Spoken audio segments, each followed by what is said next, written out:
A lot of big issues were tackled in 2025 at City Council, but if there was one opposition, one troublemaker for the Chow administration, it had to be Mother Nature.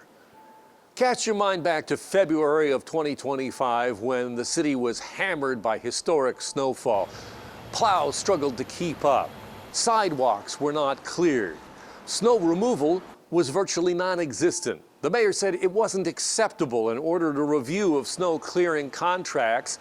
Since then, Olivia Chow says things have improved. She's centralized command, that things will be better the next time there's a big snowstorm. But if it wasn't the snow, it was the heat.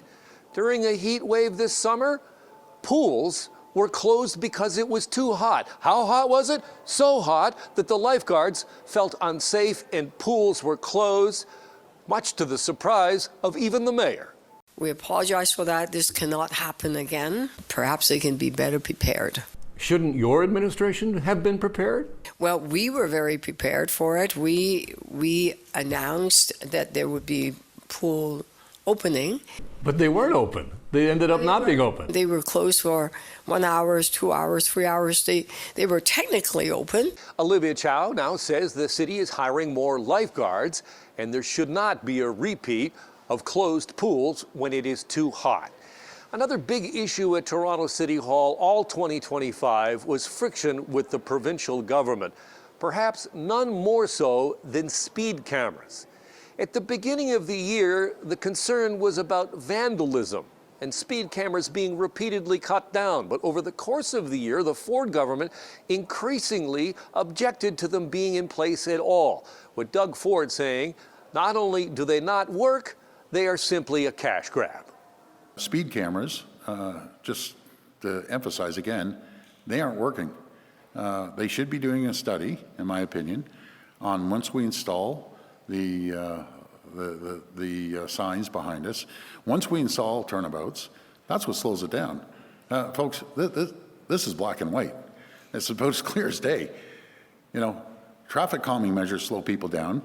Speed cameras don't slow people down. So those speed cameras are now gone, and along with them, the money the city used to get to be able to hire crossing guards and police officers to try and slow down traffic. As for roundabouts and speed bumps that the Premier talked about, the provincial government does have a fund for cities across the province to put those in. Toronto says the money is not nearly enough. From speed bumps and speed cameras to housing policy, nothing says excitement quite like housing policy. But the reality is, when it comes to the city and the makeup of your neighborhood in this city, that is what determines what it looks like. And the city has said, well, we're going to look at putting in more density. We're going to look in putting it sixplexes right across the city, citywide. The federal government says Toronto needs to do that to be able to access housing accelerator funds. Council said, thank you, no thank you to it citywide because of concerns of increased density in places like Etobicoke or Scarborough, essentially suburban neighborhoods. The mayor says that wasn't going to happen anyway. And I've also noted that in one area that are outside the downtown core, where sixplexes is allowed, Scarborough North, for example, there's been no application. So will we actually get a lot of building built if tomorrow is that sixplexes in Residential Street is allowed it? I don't know. Heading into 2026, the big story, of course, will be the municipal election in October and who will be running. Olivia Chow has not confirmed that she'll run again, although is widely expected to.